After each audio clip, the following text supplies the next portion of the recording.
Welcome everyone to this week's edition of Level Up with Laiken. If you are looking for tangible strategies to scale up your practice and the mindset you're going to need to do it, please hit subscribe.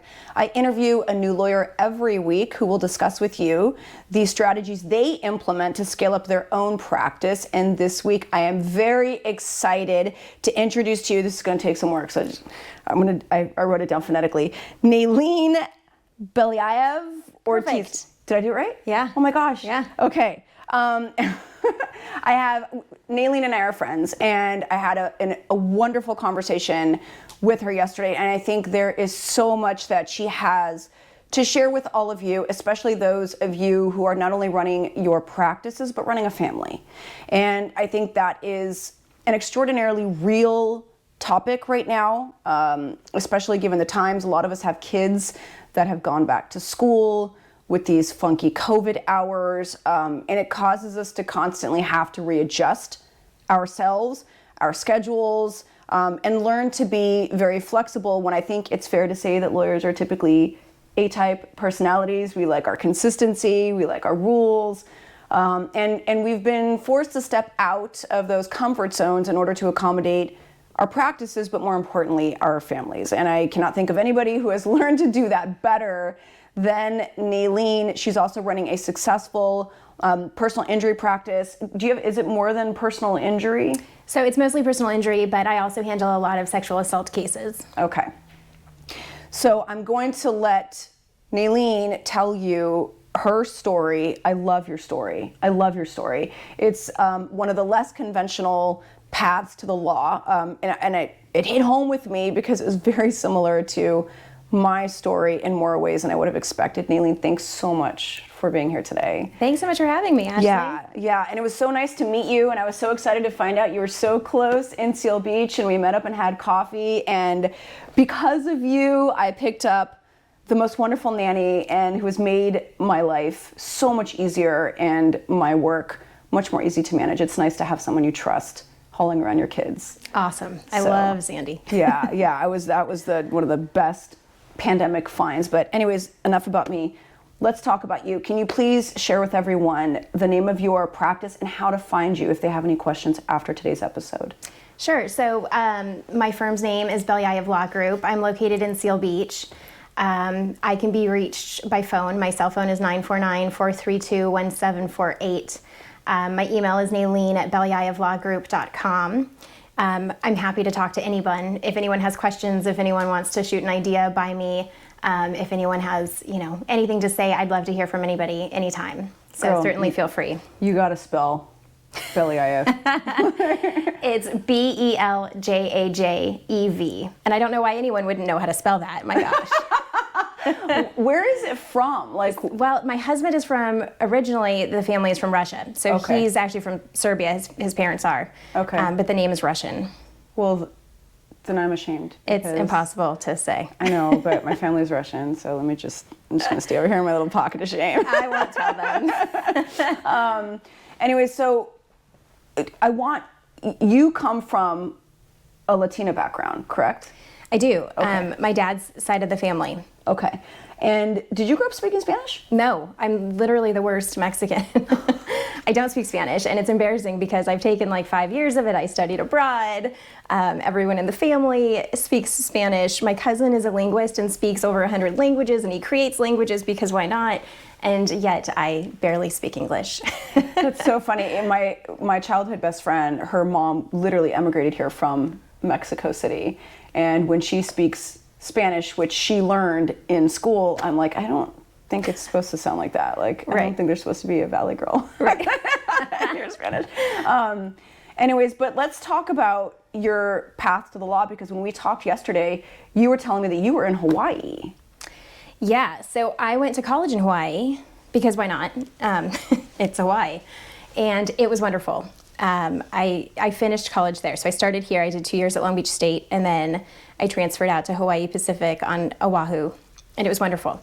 Such a great experience. Did you ever feel landlocked? No, but you know what? I traveled so much. I lived there for 3 years. Okay. So after college, I took a year and I taught high school, and then studied for my LSAT before going to law school. How the hell did you study living in Hawaii? It's different when you live there. It just is. Okay, so it's more of a way of life. It's very different because I had to support myself. So I worked 3 jobs the entire time that I was living there in Hawaii. I mean, I waitressed, I was a Jägermeister girl. Were you really? I was, and I taught high school. So did you see Bob's recent post about the best lawyers out there? No. How did you see it? He basically said that the best lawyers are salespeople and bartenders from their former lives. I believe it. I was like, does Jamba Juice count? I thought we did Jamba Juice for years. Yeah, he said that they're the best communicators. How interesting. Yeah. I believe it. I mean, because you have to foresee what people want and what they need and what they expect. And then, yeah, I get it. Okay. So you were working your way through college in Hawaii, and that's where you graduated, right? Yes, international studies. Okay. I had a great experience there. Okay. Yeah. So then you're nearing the end of your college career, and you're like, now what? Yeah. And that's literally what I said. It's like, what am I going to do now? I think I was, 22. I was maybe 21. I was really young. And I looked like a solid 15-year-old. And I felt like I just wasn't mature enough to grow up. So I was trying to think, what am I going to do with my life? I was thinking about going to Australia and getting a PhD in women's studies because I really like women, and why not? And my dean, who was also, she was one of my professors, she taught a class a semester just because she liked to be in that atmosphere. She was wonderful, and she called me into her office near the end of my tenure in college, and she said, so what's your plan? And so Was it just you that she did that It was just me, yeah. So she must have seen something in I you. don't know why she called me in. I mean, I was one of her students, and the program was relatively small, but I really have no idea why. Okay.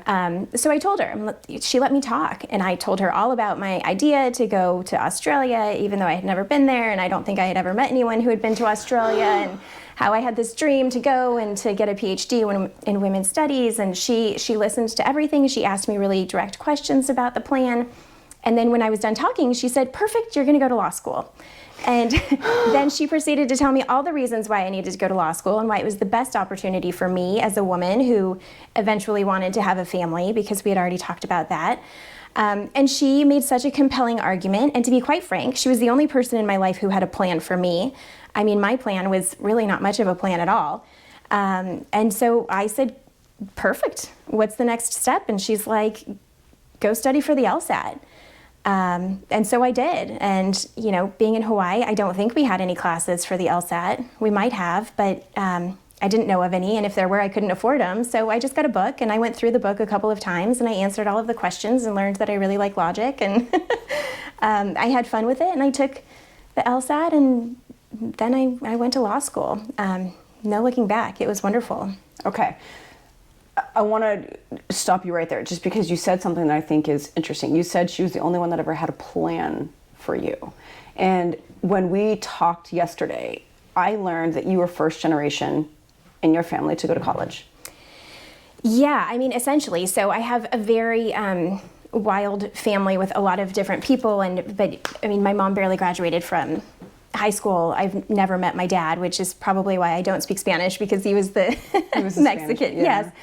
Yes. So college, I mean, was always something that I wanted to do. I love learning and I love school, and I knew that that was going to be my out in life, and that was going to get me to where I wanted to be. And I didn't know where I wanted to be, but I knew I didn't want to be where I was growing up. So I knew I wanted something big for my life, but I just didn't know what. And without a whole lot of guidance, I thought I'd be a teacher, because everyone was everyone I knew, every woman I knew was a teacher. So why wouldn't I also become a teacher? And I'm a terrible teacher. So my gosh, I'm so glad. so glad. I mean, when I was teaching high school, I got ran out of the teacher's lounge so many times that I finally just stopped going in there. Really? Yes. Wait, why? Because I looked like a student. Okay. Given the fact that you didn't have the guidance, and given the fact that there was a dean at your school who had a plan for you, but you had not originally thought of that for yourself, probably because it felt like something that might not have even been attainable for you. Oh yeah, that was never my plan. Okay. I never thought I could, never thought I was that person. That's what I was going to ask. I always thought it was for somebody else. I mean, other people can become doctors and lawyers and engineers, but certainly not me. It literally never crossed my mind. Because why would it? My sphere of influence was so narrow that honestly, I thought that becoming a teacher, and there's nothing wrong with becoming a teacher, but I thought that that was really like, you know. It wasn't your goal, it was your limit. Yeah. Okay. Absolutely. Okay. And I think that's one of the parallels that I felt when we were talking, because I had the same experience. I'm first generation in my family to go to college. I do have a 16-year-old little sister, so I think she's going to follow my path. But I remember I'd always wanted to be a lawyer, but I really struggled with whether I thought I could do something like that, because no one in my family had done something like that. And I told you the story yesterday when I was studying for the LSAT the first time. It was the logic games that tripped me up. I was always a good student. I was never a great student. Like, writing came easy to me, but the other subjects, I really had to work at them. And when I got stuck on the logic games, I remember having the thought, I stood up, I said, well, I'm the first one in my family to graduate college. I've set this bar. This clearly isn't for me. There was a lot of other people in the LSAT class that came from, families of doctors and lawyers and accountants and, lots of professionals. And I thought, I'm not smart enough for this, but my kids are going to do this. Like, I'm going to make sure my kids do this. And I remember getting up and walking out. Well, at the time I was working as an editor for a magazine, but what I was considering was studying broadcast journalism in Australia. I had never been to Australia. We could have met. I know. I just remember the Gold Coast. Like, I was going to the Gold Coast, and then I remember I reached a point where I thought, the magazine had, the investors pulled out, magazine failed, and I thought, you know what, I gotta give this another shot. If I don't do it now, I'm never gonna do it. And I went back and I studied for the LSAT, and I studied so hard thinking it was gonna be my last chance at doing this. And then the rest was history. So you take the LSAT, not having taken an LSAT course, Right. Self-study, No. which is crazy to me. and you. But that's what you do when you don't have any money. I know. I mean, I think spending the $70 for the book was like a big deal. I mean, that's like a full night's There's tips. one thing to not have money to do it, and then there's something else to not have money to do it, but to do it and then do it well. Right? Like, I could have studied off of a book. I would not have scored high enough to get into USC or Loyola, right?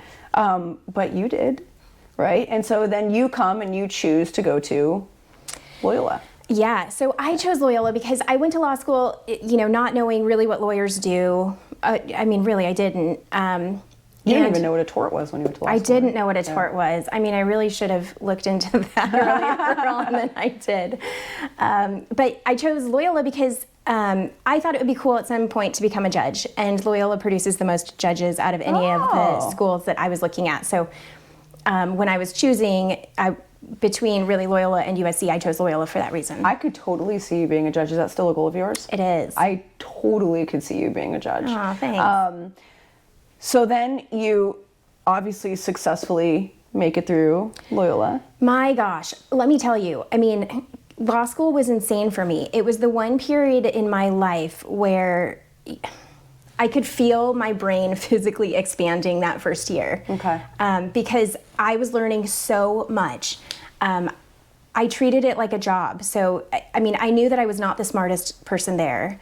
I really felt like I didn't belong there. There were so many students there who were like third and fourth generation soon-to-be lawyers, who would discuss, we would be talking about a case and they're like, oh, we talked about it over dinner last night. And I remember talking about it in middle school over dinner with my family and ha ha ha. And I'm like, what? Were you having a glass of wine with that too? Right? I mean, just completely different experiences. Right.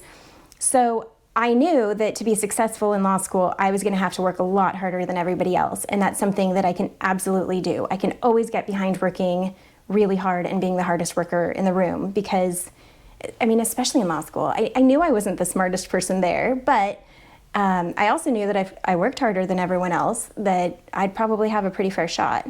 Let me ask you this. If you're the first one in your family to do this, You have siblings, yes? I have a stepbrother and a half brother. Okay.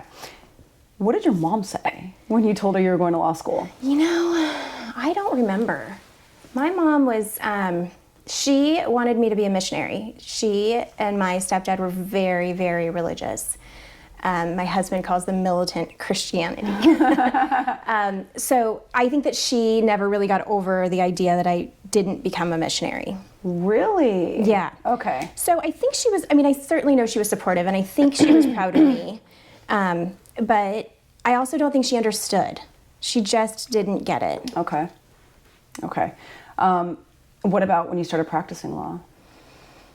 How did she feel? Yeah. Did it ever change? No. I really don't know that she ever quite understood what I did, and I don't know that she ever really wanted to. Okay. How does that impact what you would encourage your children to do? Oh my gosh.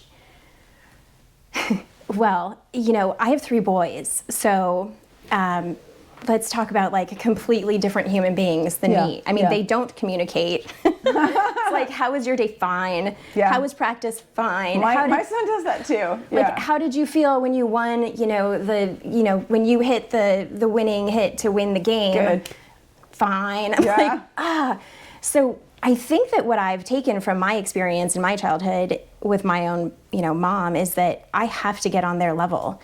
So like with Weston, he just turned 9. I've learned that in order to successfully have a good relationship with him and to have a good conversation where I actually get something out of him, I have to reach him on his level. So we will go play catch, or we'll play soccer, or we'll play a basketball game, and it's always just the 2 of us.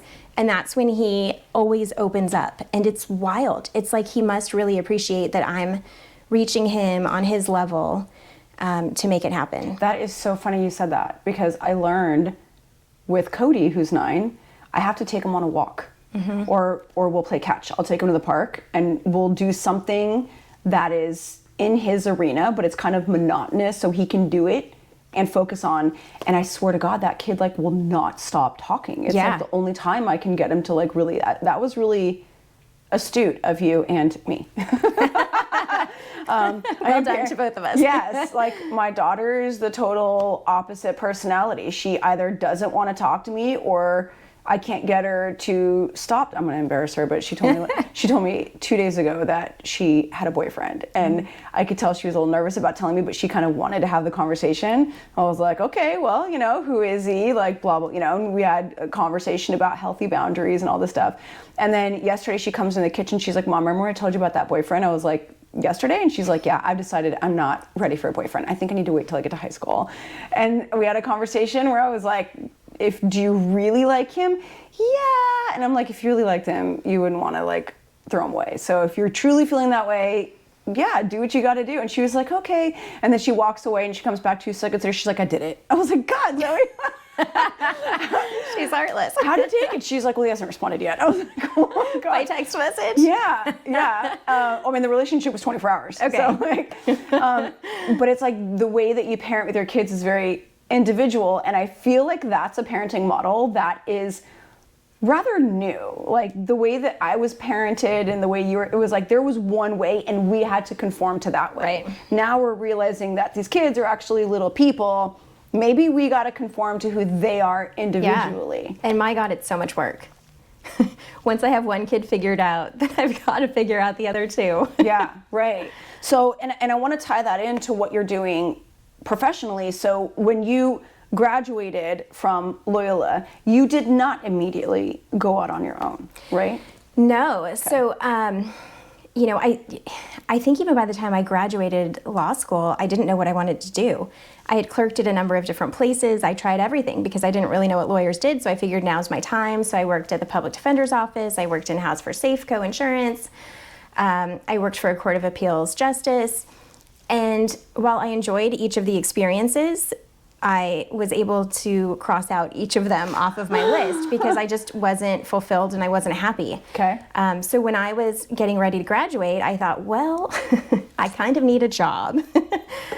So I just started applying to places, and I sent in an application to Girardi Keese because they owned a building at Loyola, and I thought, I don't know what they do, but they own a building, and so maybe they'll hire me. They've got to have some money. And I got called in, and they hired me, and I started the week after I took the bar, and I loved it. I loved the work. The week after you took the bar? I did. Oh, you didn't need a break or anything? So they asked me to come in the next day, and I was like, no. You're superhuman. Yeah.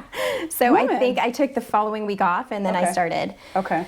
And it was incredible. I mean, I was working 12, 13-hour days every day, and I loved it. It didn't feel like I was working at all. I mean, the constant interaction with clients, being able to help them, being able to advise them was exactly what I wanted. And I finally felt like I found my passion. Okay. And I worked there for 8 years.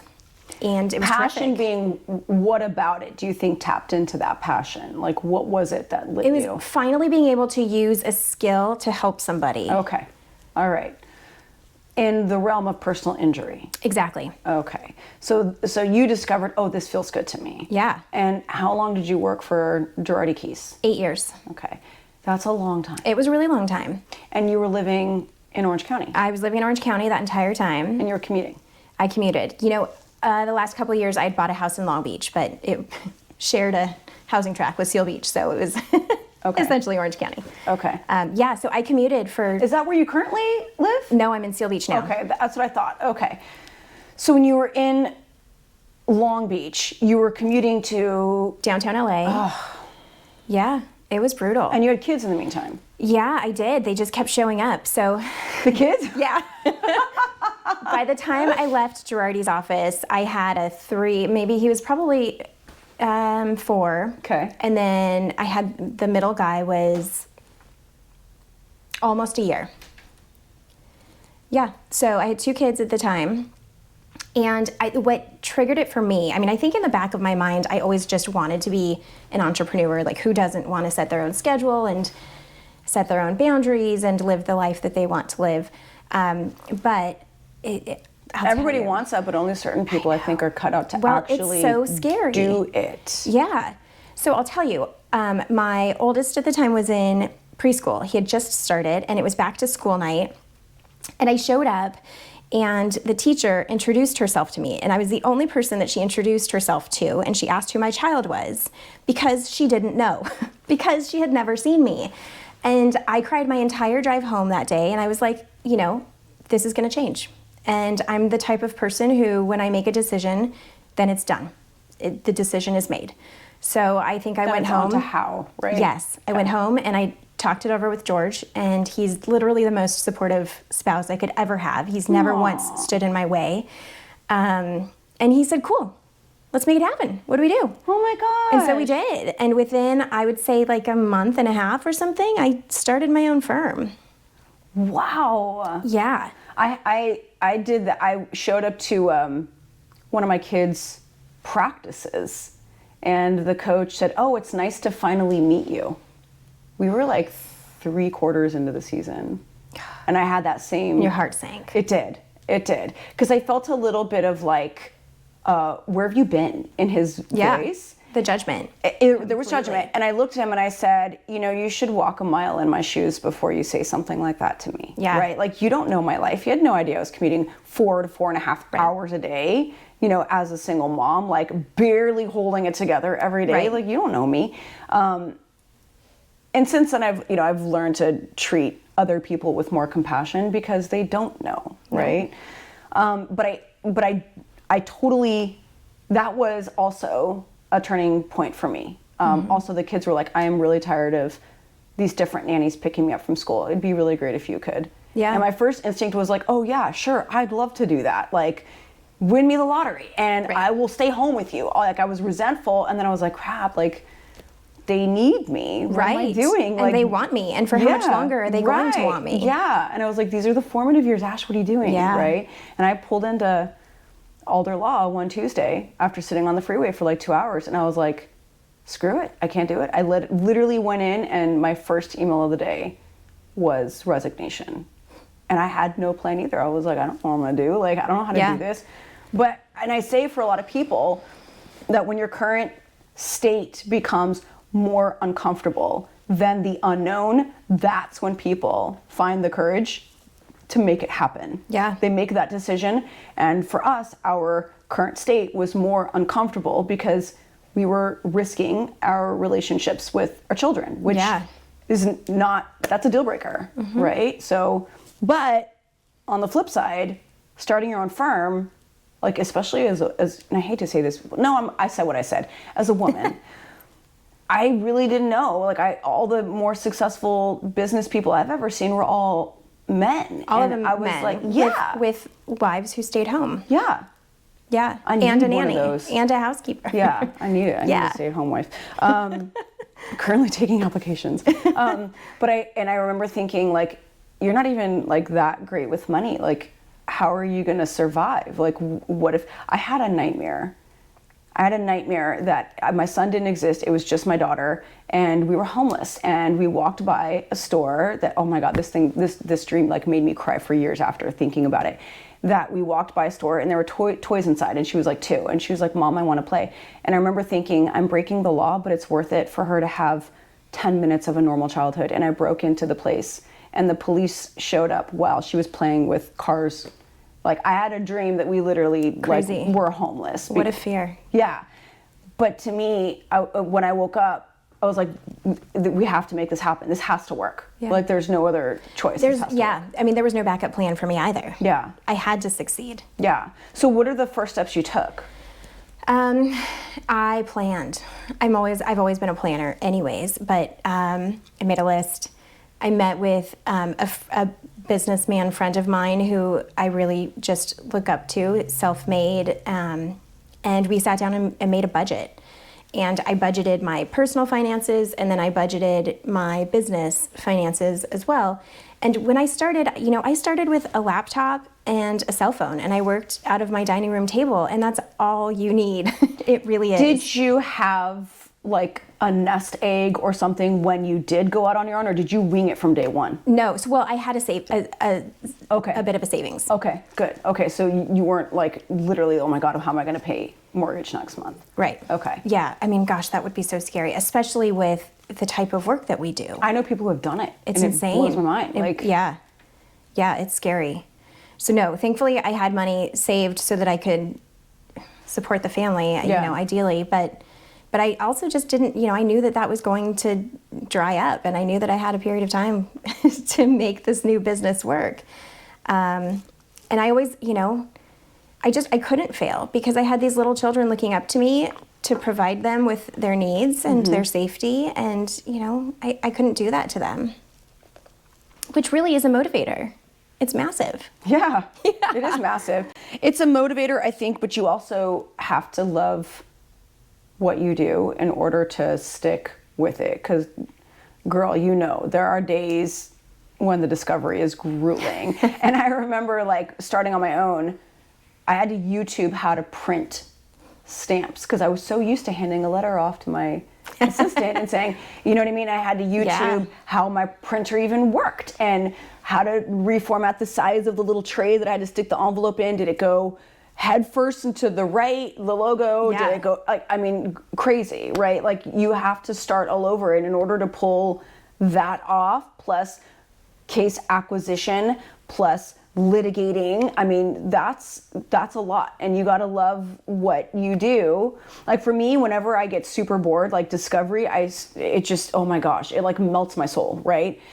And I remember when I'm like 6 hours into it and trying to get all the documents together and trying to bait stamp everything, I'm like, this is a privilege. You are privileged to be able to run your own business. You are privileged to form your own schedule.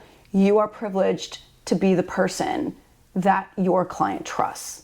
Oh, yeah. And this is part of the process. So get over it, get a cup of coffee, and get it done. Like, this is how I talk to myself, right? Yeah. And that's how I get through it. And I love after I've spent hours and it's like 11 p.m. and I finally get the discovery out the door, and then the referring attorney, he's like, hey, you had a typo on page 1. Did you know that? Right? So, you know what I mean? Like, you gotta, so you now have this business. How did you go about getting your first clients? It was scary because I didn't want to make enemies at Girardi Keys. Tom is not No, you do a not. fun enemy. So I didn't take any cases. And even the cases that I brought in that they would reach out to me and asked if they could come with me. I said no, because I just didn't want that. So what I did that was really helpful is I just reached out to every attorney I knew, literally every attorney. I made a list of every attorney I had ever met, everyone I went to law school with, and I sent everyone a postcard that said that I'm starting in a new direction, and it was a picture of me, and it included the areas of practice that I was focusing on, and I mailed it to everyone I had ever met. And the phone started ringing. Not necessarily for cases, sometimes for potential cases, but sometimes just for a call. And you never know what those calls will lead to. I mean, it really is incredible. It was one of the best investments that I made for myself, and it would probably cost a couple $100. So that was the first thing that I did. Did you also tell everybody? That was sort of my big announcement, is Okay. I sent a What postcard. about now? And I struggle with this a little bit, and maybe Yeah. you could tell me. But like, for example, when I go to my daughter's soccer games or I go to my son's baseball games, especially if the teams are new, I feel weird telling people I'm a lawyer, right? Do you know what I mean? Like, Yeah. I always wonder if the other moms are going to judge me or if they're going to draw They are judging you, conclusions. absolutely. Yeah, and I always feel weird about it, and so I always try to like avoid the question, oh, what do you do, right? But then I realized, and I was telling my brother's girlfriend the other day, I was like, I wonder if I'm denying myself marketing by doing Completely. that. And Okay. girl, how proud are you of yourself? Like, you I don't live in know. that. You own that. You are You know a what I mean? Like, I always hardworking, wonder if, like, successful woman. Like, claim that. I've had people be like, oh, you're a lawyer? And I'm like, yeah. Oh, do you know she's a lawyer? Like, that thing, right? Or the moms that are like, oh, do you work long hours? Like, how do you see your kids? Or like things like that. Like I've had that. And so Yeah. I always avoid Well, it. yeah. But then I met other guys that said, when I started my firm, I told everybody. Yeah. Anybody would listen. If I'm standing in line at Starbucks, if I'm standing in line at the grocery store, and they actually got clients that way. And I was like, do you advertise or market yourself that way? I don't, but you know what is funny? So I have like built-in cheerleaders. My oldest, when he was in kindergarten, somehow got a hold of all of my business cards and started handing them out. Oh my God. My husband is always the first to tell everybody. He's constantly posting on social media. Oh, he's proud of you. I know, it's really adorable. Oh, so I love that. I don't necessarily Okay.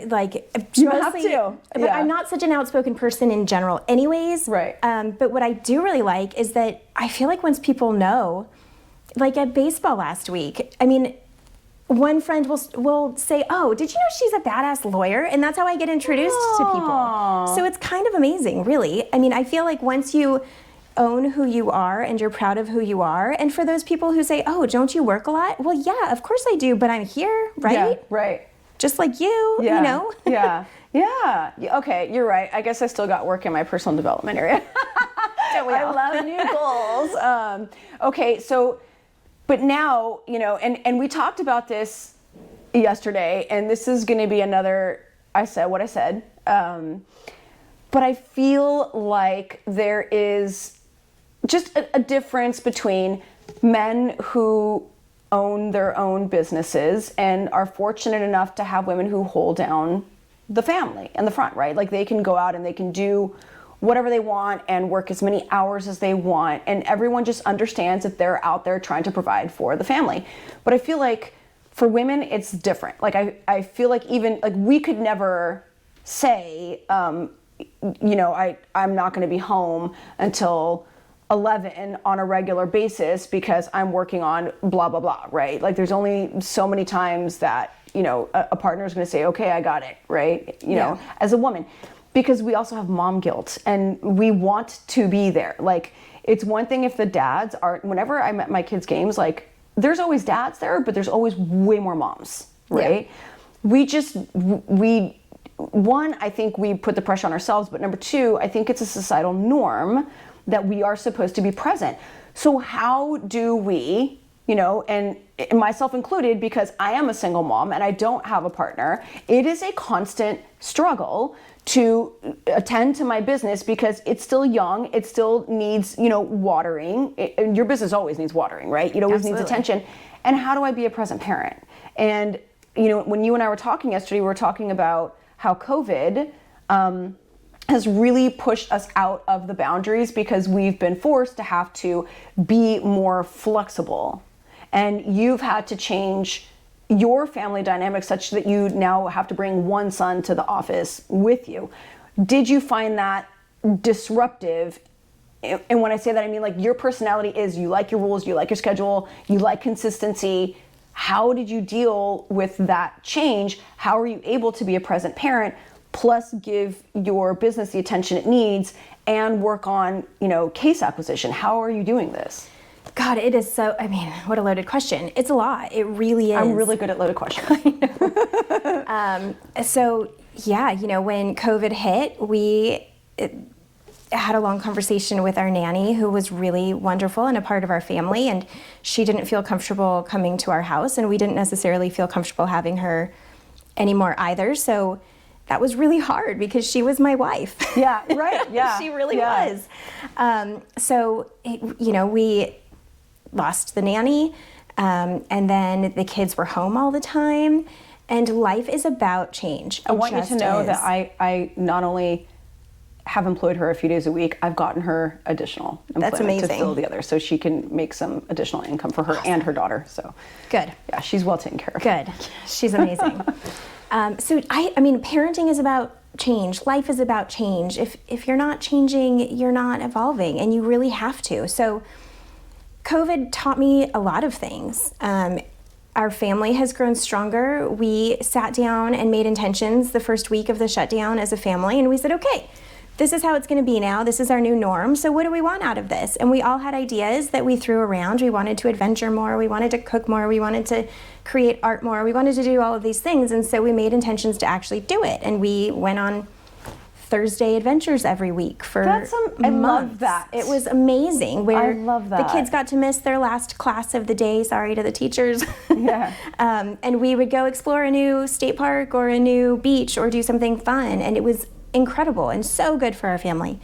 It was amazing for me to see that my business can handle itself. My business can handle me working limited hours or working a few hours in the morning with a kindergartner blasting his Zoom class from my conference room. Meaning it didn't require, you took on more pressure than was necessary? So, I took on the pressure that I needed to take on, with. But if your business was able to operate with less of you, yeah, that means A, you laid a very strong foundation, and B, you could be at your business and handling your children, and your business did not suffer. Right. So that's a good thing. Which is amazing. And that was really important for me to learn and to see, is that I can create my own hours. I mean, I came from a mentality where I had to be sitting in my office chair from 8 a.m. until 8 p.m. unless I was in court in order to feel valued. And that's not the case. It just isn't. I mean, I'm now in the office from 8 until 11 with a kindergartner blasting his kindergarten Zoom in my conference room. And then I work in the afternoons for a few hours, and then sometimes I log on at night after I put the kids to bed, and it's sufficient. I haven't missed a deadline. I am so happy you said that. It's incredible. And it's liberating. Yes. Because I can do it. Right. I have never missed a game for any of my kids that I can remember, and they all play baseball because obviously a 3-year-old has been playing baseball for 2 years. But I mean, that's what's important to me. It's important to me to be there for family meals. It's important to me that I'm there for their practices and for their games, but it's also important to me that I run this incredible business where I'm helping people. I'm glad you said that. And the reason I'm glad you said that was because one of the first things I did when I was dreaming about setting my own ceiling and opening my own practice was I would listen to books on audio, like Audible. Mm-hmm. And I would listen to books by, entrepreneurs, a lot of female entrepreneurs. And I would also follow, and I would listen to podcasts by other male entrepreneurs. And I would, follow a lot of them on social media. And the one thing that I struggled with was this idea that in order to be successful, you got to get up at 4:30 in the morning and you don't go to bed until you faint at midnight, right? Well, hold up, because number one, like me on 5 hours of sleep, I don't want to know me on 5 hours same. of sleep, right? I need my sleep. Number Yeah. one, I can't function. Number two, I've learned through the pandemic that I suffer from sensory overload. I don't deal well with chaos. I've grown accustomed to it, as we talked about, just growing up in life and everything, but I'm not my happiest when I am trying to organize chaos. And number three, I can't work that long. Like, I'll lose my passion. Yeah. I suffer from burnout. Absolutely. Like, Who doesn't? Yeah, but that's the thing, is that these people were making it look like, I'll give you an example. Andy Frisella, I love him. But, and Sean Whalen, right? These guys are like, I slept in my warehouse on a couch and we almost went broke, but I, got back up and I worked for, 16 hours a day, and that's what it takes. And if you're not willing to do that, then you're not ready to be an entrepreneur and you're gonna fail. And I literally had that in my head. So when I'm like, my kids are... How terrible. Yeah, and I suffered thinking I had to live up to that or I was gonna fail. And it wasn't that I wasn't willing to do the work. I was, but I was miserable while doing it. Yeah. And I'm like, this can't be the reason why I started my own practice. Like, I'm not actually happy. Then COVID hit. Mm-hmm. And people had to reorganize their priorities. And a couple of the other women on the show were saying, I learned that I did not have to do that in order for my practice to grow and thrive. Right. So thank you for validating that, because in that process, I became a lot more forgiving of myself. Like, if you don't have a deadline tomorrow and you're tired, go to sleep. Or even when you're first starting out, if the phone isn't ringing, take advantage. Take your kids to the park. Go do something fun. Yeah. Instead, It's good for your soul. Instead, I was sitting there thinking about who could I call, who could I Yeah. market, like, you know what I mean? Like, Of it was- course, your brain is always spinning. Yeah, because I was scared, Terrified. And fear, I think fear can be a very good thing for young entrepreneurs if it is managed in a healthy way. Yeah, which is why having a therapist on call Yes. is really helpful. Girl, yes. You said you had started about a year and a half ago. I think it was about a year and a half ago. I actually went to a Jerry Spence trial one of the weekends. Oh, girl, I wish you would have told me that at the beginning. We would have started with that. It was amazing. Okay. So it was actually one of the most life-changing experiences for me personally. I keep hearing that. It's insane. Okay. So I couldn't do the 5 weeks because I've got 3 kids. There's a shorter one? So they have weekends that they do, and they just focus. I think we were working on voir dire, and it was in LA, but I wanted to fully be there and to be present. So I got a hotel room, said see ya to the family, and I stayed at the hotel that it was at. And wouldn't you know that the very first day they go around with the psychodrama and somebody gets picked, and I was the person to get picked. Of course. And if you know me well, I'm actually a really reserved person, and I hate large crowds. Hate. Disneyland, worst place on earth. I won't go. Hate it. I will not go. I want nothing to do with it. Total overwhelm. No, it's awful. Yeah. So, and I'm a private person, and I'm really working on not being as private, but that's probably because of the trial school. So I had to I spilled my guts to a massive group of strangers, and afterwards the psychodrama therapist comes up to me and she's like, this is really incredible, you really need to find a therapist. And so I did, and I always knew that I should probably have a therapist, and I should because it's just smart, and it's been life-changing to me seeing this therapist. And you started about a year and a half ago? I want to say it was maybe 2 years ago. It was Yeah. long enough that I had a decent enough relationship with her that I continued throughout the pandemic, even though it changed to Zoom, which I don't like as much. But I don't like it as much either. I had one in-person appointment with my therapist, and Okay. then everything got shut down. And I tough. continued with Zoom. see, I'm pretty good at hiding my feelings, and I'm really good at hiding them via Zoom. But in person, my therapist is so just aware that she'll be like, oh, you just breathed differently, or I just saw you slouch your right shoulder, and tell me about that. And it's like, what? So we How had did you one know what I was appointment. thinking? We had one appointment, and maybe I should have told Julie that I was not comfortable with her being in the room before this started. We had one appointment where we did a trauma healing, and I'm starting on my road to meditation, all this, but she wanted to do this woo-woo exercise, and I was like, psh, please, right? Like, not me. And she was like giving me like imagery, and I had to close my eyes. And she looked at me, she was like, stop it, you're being a lawyer, take off the lawyer hat and just trust me. And I was like, but I don't want to. And she was like, just go with it, like just trust me. And I'm thinking, well, you're being paid like $200 an hour, so fine, right? So I did it, and I opened my eyes, and she was like, how do you feel? And I went to speak, and I had tears running down my face. Mind you, Julie, my appointment was right before I came here, and I had tears running down my face, and I could not talk, right?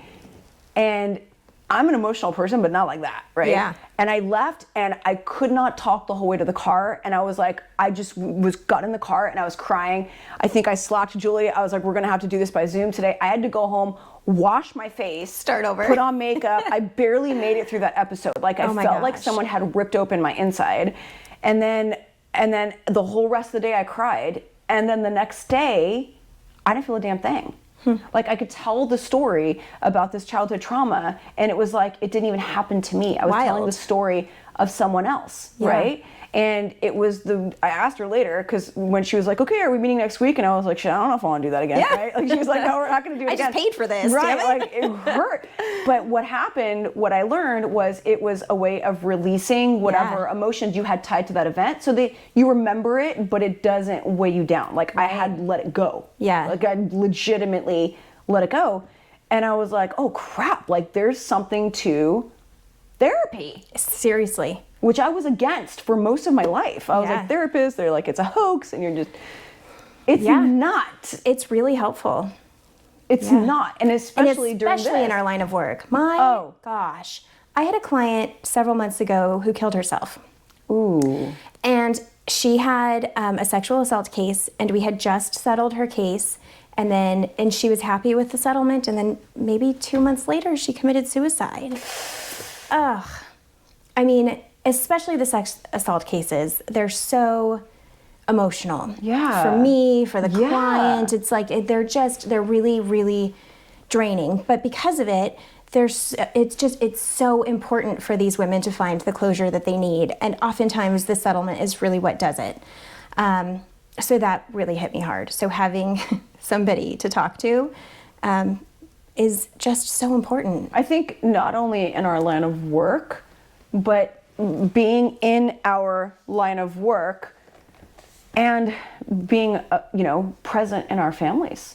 Yeah. It's hard right now. Like it is. It's a daily struggle. It is. And we talked about that. And I'm like, how do you do it? Because I literally wake up every day and I'm like, today's a new day. How's this one going to go? Yeah. I feel like my response to you was verbatim, not well. It was. And I think, at least I'm the kind of person where if I feel like something is off, I have to fix it. Yeah, I'm a fixer. Me too.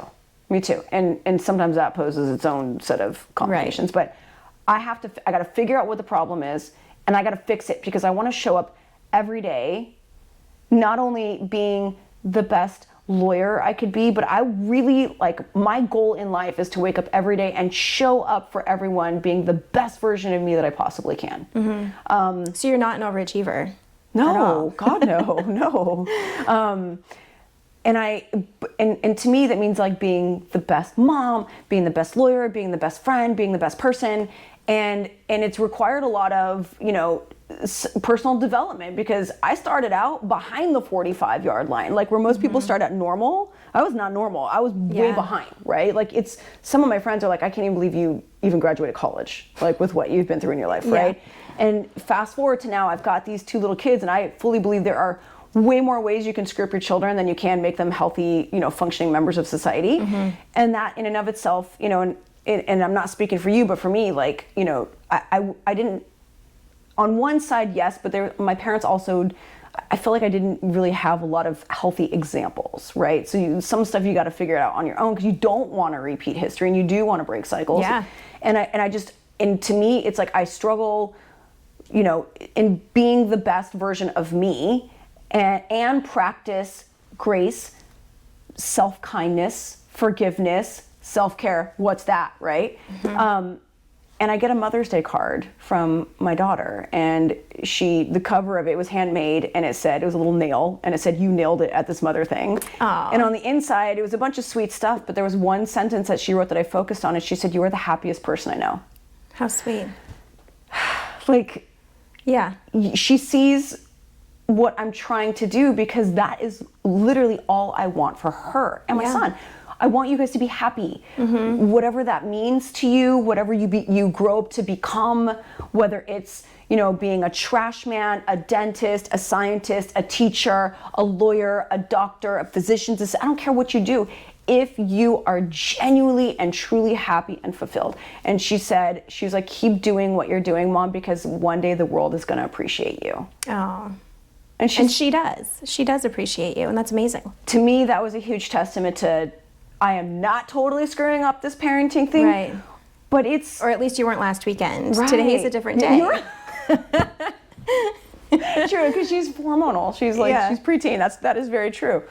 But I feel like as long as we, continue to strive to get on our kids' levels when we want to communicate with them. Yeah, it's important. But the point is that every day you try, right? Yeah. And every day you learn to be flexible. And, you had mentioned that you were on this kick where you were trying to work out more often. And then that changed when you decided you had to take one son to the office with you because it worked better. So now you got to adjust to that. Yeah. Now they're about to be out of school and you can go. It's always changing. Yeah. Yeah, that's why grace is so important. It's so important. Do you practice it?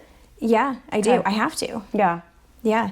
I mean, really, I've learned it's virtually impossible for me to be excelling at everything. So something has to give. Something is going to be done half-ass, and that's just the way it is, or at least that's what I've learned. A lawyer once told me a long time ago, get very comfortable with 80 to 90%.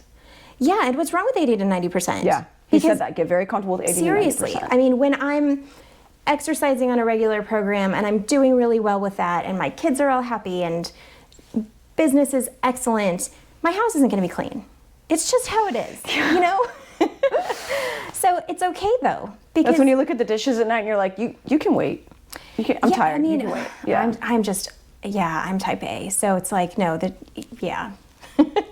And that's hard for me because I can't wake up. If I wake up and the house is a mess, then I start my day off on the wrong foot. So it's tough. It's finding that grace and finding that balance, and it's literally a daily decision.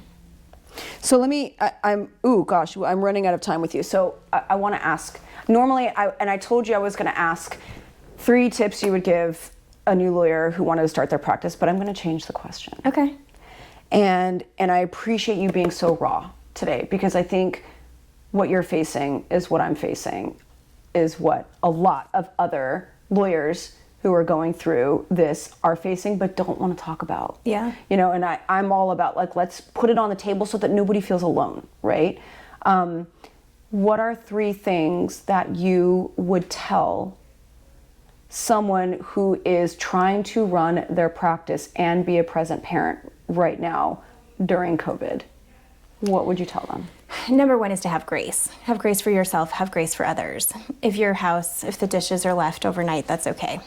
The second thing is don't compare yourself. We don't have very many, everyone that you mentioned that you looked up to when you were listening to these books about becoming an entrepreneur, they were all men.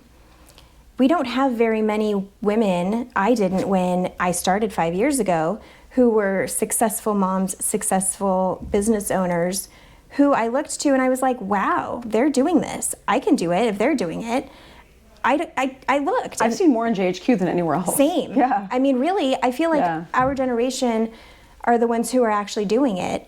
But the tough thing about that is that I didn't have anyone to model myself after who looked like me. Yeah. Who was a woman, who didn't have the family support. I mean, who didn't have a backup plan, who had kids. I didn't see it. And that was really hard for me, is to start something completely from scratch. Because then you are reinventing the wheel. Absolutely. Yes. Yeah. So don't compare yourself, because you can't. You just can't. And the third thing is to find your network. So your network meaning like your family structure. bring on that nanny who's going to be your wife and who's going to change your life. My family never ran smoother than when Sandy was there every day. Yeah. So finding your network personally within your home, as well as in your business as well. You just got a new paralegal who is worth the training, you know, and that's incredible, and that's got to be life-changing for your business. It is. So, but your network is also, Justice HQ is amazing. Yes. It's incredible. There Yes. are so many women and men who are willing to answer the phone. Anytime I text with a question, they're always on it. You know, if I ask for a sample whatever, they send me 4. I know, and I love giving back. Like, I do too. And I'm not the best with checking, you know, the general channel like every single day because there's a lot, It's a lot. right? But when I do check it and I can find somewhere where I can give back, I do try to do that because Same. there's been so many resources that have been handed to me. It's like being a solo but working for a firm at the same time where you have that logistical support. I love that. It's helpful. I'm going to add on a 4th. Okay. Therapy. Yeah, it's been great. Get a therapist. Even if you don't think you need it. Like, Yeah, I mean, don't burden your friends. You know, they don't want to hear. yeah. And, you know, like that specific example of my client who passed away. Nobody, you know, I could tell my husband about it and he's supportive, but he would be like, well, you know, that sucks. I could tell my girlfriend about it and she's like, well, that sucks. But nobody really understands Yeah. really how Yeah. it deeply impacted me because Right. I felt like I was, you know, her advocate and like maybe Right. somehow I screwed up or I could have done something more or, Yeah. you know what I mean? Yeah. So having that therapist, a neutral, you know, Not just that, but, you know, in part thanks to Ben Swanson, because I have been researching the whole Dr. Joe Dispenza thing. Like, there's a whole science to the why in terms of what we do every day. And a lot of people who do things that are not working, but they can't figure out why they're not working, a therapist can help identify maybe the trauma that it stems from, the habit that you unintentionally created, or even if you think you're doing good, well, I can't believe I just said that. I think you're doing well. It's finding ways to level up, right? It's finding ways to become the best version of yourself because there's no way for us. I always say on the other side of discomfort is glory, right? Like you got to get uncomfortable in order to see what you're really made of. And sometimes a therapist, at least mine, like she'll even tell me, oh, you're spinning, stop. Let's break that down. Just, yeah. okay, you know, and she can help me identify maybe things I could have said differently, habits that I, you know, didn't even know that I had, which are harmful to me. Like there's, you know, so many good things, but like you, I'm not so sure I would have made it through the pandemic coming out better on the other side if I hadn't had that, you know, that other voice. Yeah. Validating or correcting. That sounding board. The sounding board, yes, yeah. So I would absolutely recommend that. And now I'm going to ask you for your 3 tips that you would give a new lawyer who wants to start their own practice. So, you know, keeping your overhead low is really important because you don't need to come out with a Maserati and an office space. Right. You just don't. Right. Don't compare yourself, you know. Plan. Have a plan. Stick to your plan. So budget. Know what you need. Know what you don't need. And then invest in yourself. So whether that is taking time for yourself or whether that's investing in your business, make sure that that's always one of your top 3 goals that you set for Investing in yourself. Yeah. Yes. And don't forget all of the younger lawyers that are watching that starting your own firm is a form of investing in yourself. It's probably the most significant form. Oh, it's massive. Yeah, Yeah. the most significant form. Neyleen, I cannot thank you enough for what you've had to share today. I'm so grateful and thank you for coming into the studio. It's great to be here. Julie, thank you. Emily, thank you. You guys, this is so amazing and just makes me feel so special and so celebrity and so official and just all the feels. Thank you everyone for joining us for this week's edition of Level Up with Laiken. Sending you lots of love, joy, and success this week. We will see you next week. And I hope to see some of you in Cabo. If you are there, please come tap me on the shoulder. If you're vaccinated, let me know so I can bear hug you. I'm dying to do that. Thank you everybody. Have a great week.